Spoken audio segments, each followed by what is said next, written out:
Bonjour, monsieur le recteur. Bonjour. Merci d'avoir accepté notre invitation et d'être sur le plateau ce matin. Ça fait à peu près un mois maintenant que vous êtes arrivé. Une rentrée des classes, un mouvement de grève lié à la réforme des retraites, mais enfin un mouvement de grève. Après un mois, monsieur le recteur, qu'est-ce que vous pensez de Mayotte, de nos écoles et de notre île? Mais toujours beaucoup de choses à apprendre.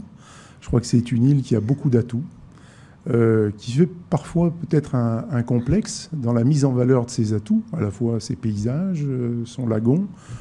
Je n'ai pas trop eu le temps de le découvrir, pour être parfaitement honnête, mais je trouve que beaucoup d'interlocuteurs mahorais sont trop modestes vis-à-vis de la richesse de cette île. Au niveau de l'enseignement, je dirais que c'est un petit peu pareil. Il y a des élèves quand même qui ont des grandes qualités, qui sont mobilisés pour l'école. Et maintenant, il y a aussi beaucoup de difficultés pour lesquelles il faut qu'on trouve ensemble des solutions. Alors hier, vous étiez au collège de Mgombani, où vous avez félicité un certain nombre de jeunes gens qui ont obtenu des diplômes et des résultats sur les concours qui sont organisés au niveau national dans les académies. Et on a quand même 2 jeunes collégiens qui sont premiers de France sur un concours de développement informatique. C'est incroyable. Et oui, c'est remarquable et je crois que ça doit être inspirant pour notre organisation scolaire. Je tiens à reféliciter ces jeunes qui, en binôme, qui signifie la coopération entre 2 jeunes, qui terminent premier d'un concours, d'un jeu éducatif, en fait, sur plus de 57 000 jeunes. Donc c'est énorme, ce qui prouve que les jeunes mahorais sont capables de l'excellence. Et au-delà de ça, puisque j'ai pu discuter un petit peu avec tous les jeunes, ceux qui ont terminé premier, mais aussi un certain nombre du collège qui sont bien classés, c'est-à-dire dans les 200 premières places sur 57 000, ils ont tous travaillé en dehors du temps scolaire. C'est-à-dire qu'ils étaient tellement attirés par l'activité qui leur a été proposée qu'ils ont continué en dehors. Et je crois que ça, c'est important, puisque ma première remarque en arrivant à Mayotte, c'était de dire comment on s'organise pour élargir le temps éducatif. Et là, on a une illustration qui est en situation, je dirais, réelle, et le temps est élargi par les élèves eux-mêmes parce qu'ils y ont trouvé de l'intérêt. Donc à nous de proposer des activités pour lesquelles ça éveille de l'intérêt chez l'ensemble de nos jeunes. Alors, dans votre stratégie pour Mayotte, pendant le temps où vous serez recteur chez nous, encourager le haut niveau, ça sera quelque chose que vous poursuivrez? Alors, je pense qu'on doit être exigeant avec nos jeunes. Être exigeant avec les élèves, c'est les respecter, parce qu'ils sont capables de beaucoup. La véritable question, c'est quelles sont les ressources qu'ils peuvent mobiliser. Et on s'aperçoit qu'elles sont différentes d'un élève à un autre. Et c'est là où il nous faut nous autoriser à des méthodes pédagogiques qui permettent de sensibiliser les qualités de chaque gamin. Petite citation de Confucius, on dit le soleil fait fondre la neige et sécher l'argile. C'est-à-dire qu'une même action peut avoir des effets complètement différents. Et on sait qu'on a des gamins qui ont tous des grandes qualités. La preuve, ces élèves du collège qu'on a vu hier, ce n'est pas tous des excellents élèves. Mais sur cette activité mathématique, qui était une option en plus, ils se sont réalisés, ils ont trouvé un intérêt, ils s'y sont investis. Et donc il faut qu'on multiplie ce genre d'activité pour créer un maximum de chances d'émulation pour permettre à tous ces jeunes d'identifier leur talent et de l'exploiter. Alors, autre sujet que vous vouliez aborder, c'est la mise en place de ce conseil académique des savoirs fondamentaux. Alors là, évidemment, on ne parle plus des excellents élèves, mais plutôt des nombreux élèves dans nos écoles qui sont en difficulté. Mais tous les élèves ont le potentiel pour être excellents. Je suis sûr que vous avez le potentiel pour faire un marathon. Oui, je suis dubitative. Mais si, vous avez le potentiel. Alors maintenant, ça se travaille et vous pourriez y arriver avec la volonté. Il faut trouver le bon déclic.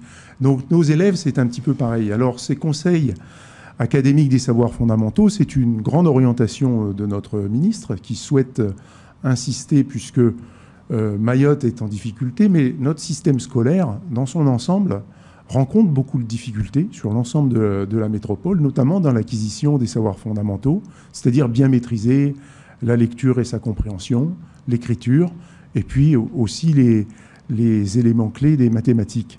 C'est quelque chose de très important, et on le voit pour les jeunes Mahorais, même un peu moins jeunes, c'est-à-dire au collège et au lycée.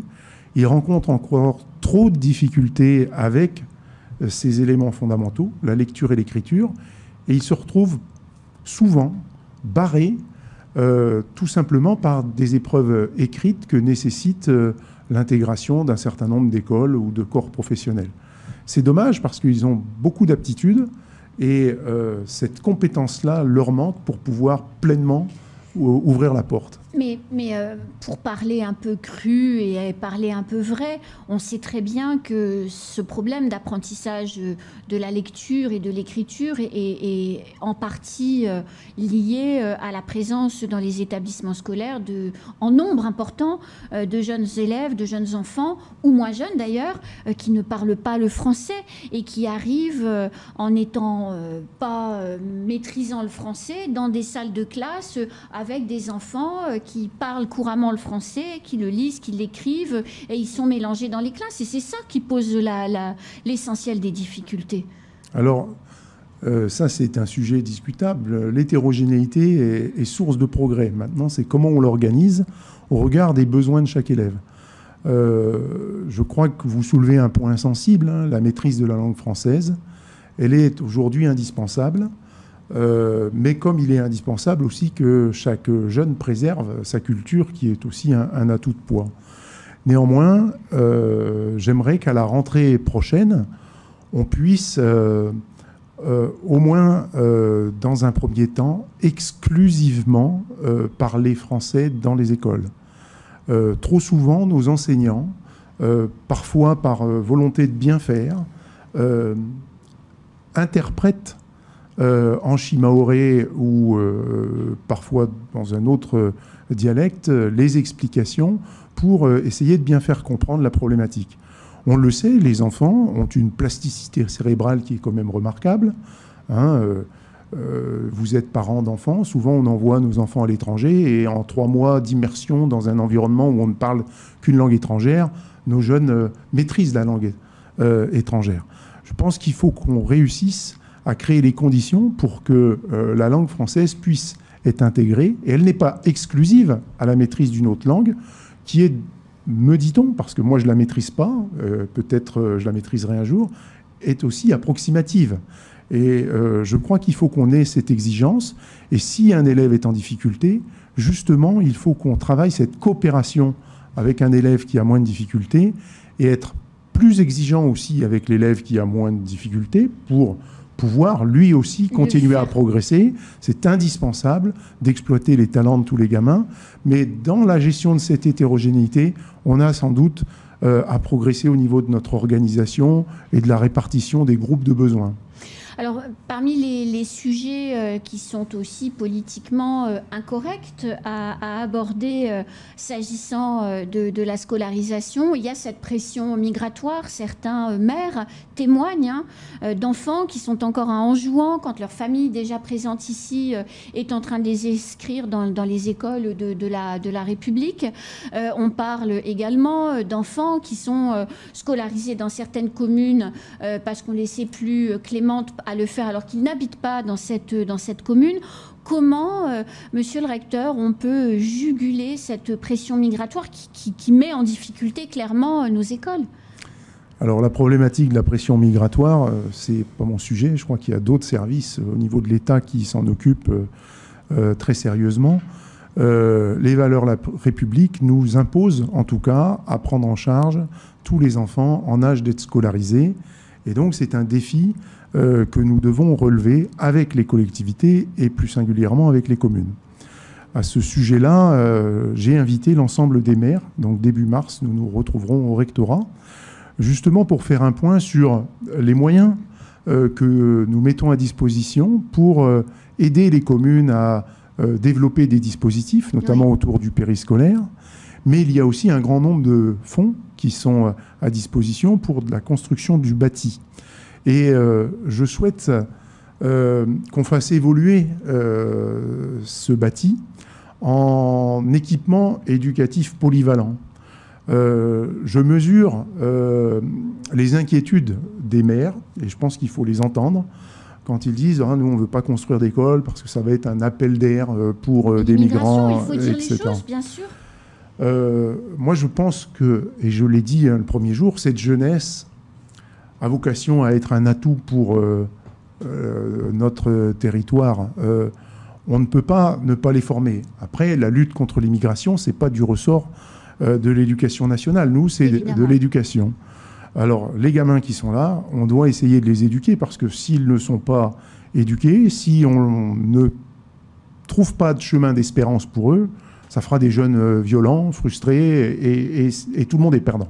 Et les communes, et l'éducation nationale, et l'ensemble du territoire.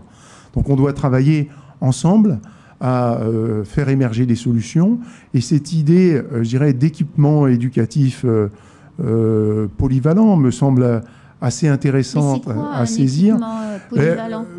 Il faut que la commune puisse construire avec des fonds qui sont mobilisables, et on doit réfléchir à comment on accompagne l'ingénierie de la commune pour qu'on ait des équipements qui, sur le temps scolaire, puissent servir à faire école.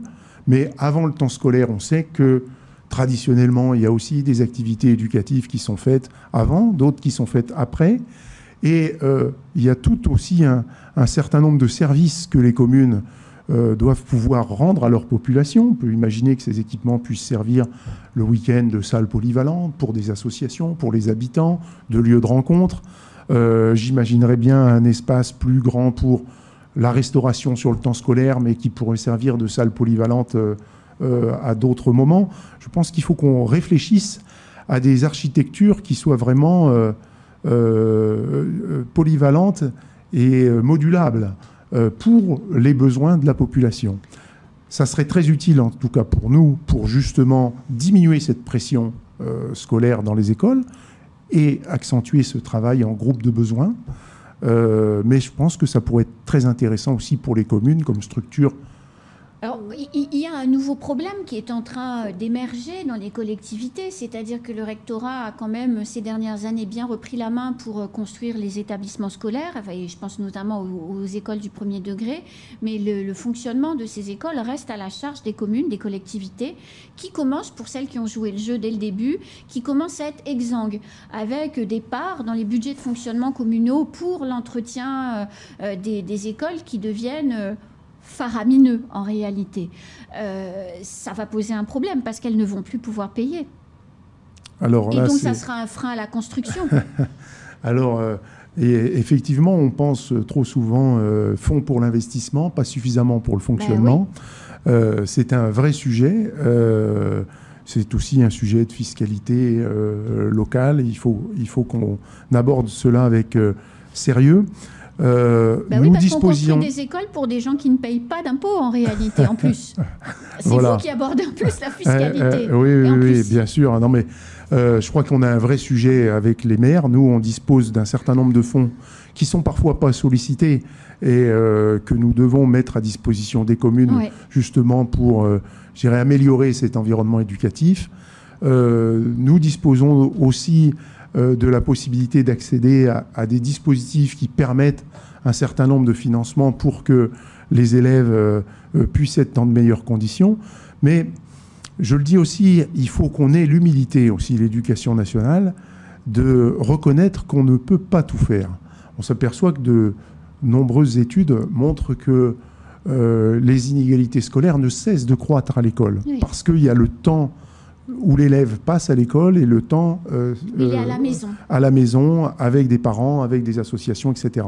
Et cette coopération entre tous les acteurs qu'il nous faut renforcer, je crois qu'il n'y a pas qu'une histoire de moyens, il y a une histoire d'organisation, parce qu'on a un certain nombre de gamins qui n'ont pas cette chance d'avoir cette sensibilisation à la culture, au savoir, ces possibilités de découvrir d'autres environnements.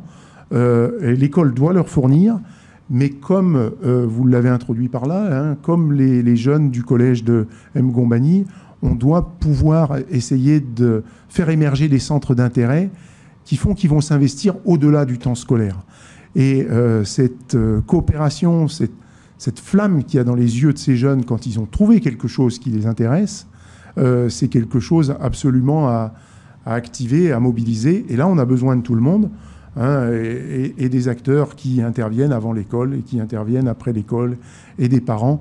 Et il faut qu'on utilise tous les leviers pour, comme je le disais lors de ma première semaine, élargir ce temps éducatif qui doit être aussi une source de plaisir. Donc passer plus de temps dans l'école pour un enfant, pas forcément pour faire des devoirs, mais aussi pour découvrir d'autres activités et peut-être y venir le week-end avec ses parents pour des manifestations organisées par la commune, par exemple. Exactement. Je crois que c'est important que ça soit une source de plaisir. Et après, les apprentissages doivent être aussi une source de plaisir.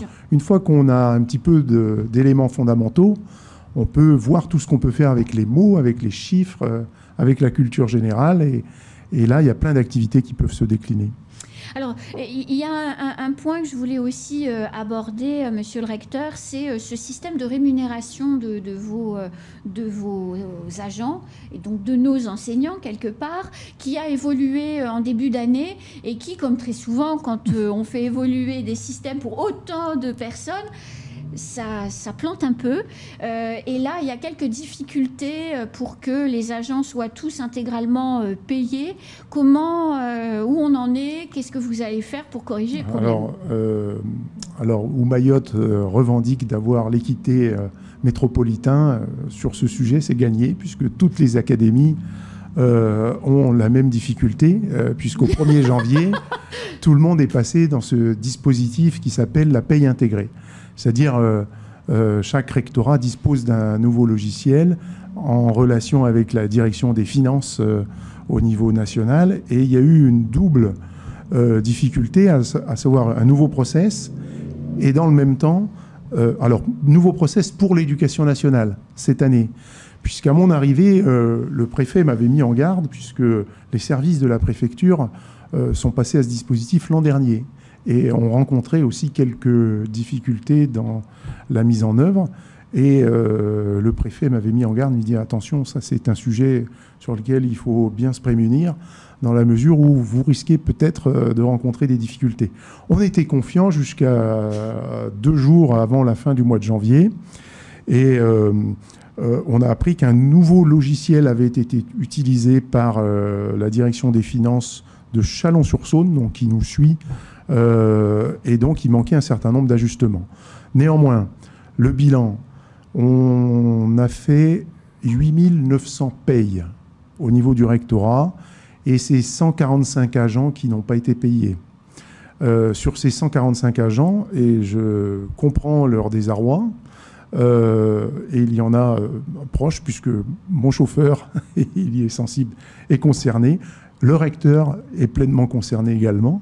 Une avance a été faite, qui a été versée. Une autre arrivera demain pour, je dirais, compenser cette carence. Après, sur beaucoup plus d'agents, il y a quelques problèmes de primes complémentaires. C'est-à-dire le salaire a été versé, mais parfois c'est l'indemnité spécifique qui n'a pas été versé ou le supplément du traitement familial. Avec des découvertes, c'est-à-dire que quand on a des enfants qui ont passé l'âge de 20 ans, on ne touche plus le supplément familial de traitement. Et là, le logiciel ne permet plus de le verser. Et on n'est pas sûr que précédemment, les choses n'étaient pas faites comme il se devait. Donc il y a toute une somme de régulations. Alors la grosse difficulté auquel on est confronté aujourd'hui, et notre ministère nous suit avec attention, et toutes les académies sont concernées, c'est que la bande de paye du mois de février est déjà partie la semaine dernière. C'est-à-dire que les erreurs qu'on a rencontrées ce mois-ci vont se renouveler le mois suivant. Et donc là, tout le travail, c'est d'anticiper pour justement que les avances soient régulées. Et on espère qu'en mars, ce coup-ci, tout sera aux normes. Donc vous rassurez les enseignants et autres personnels de l'éducation nationale qui sont en mode panique, limite j'en ai marre. Alors je comprends déjà que ça soit vraiment désagréable.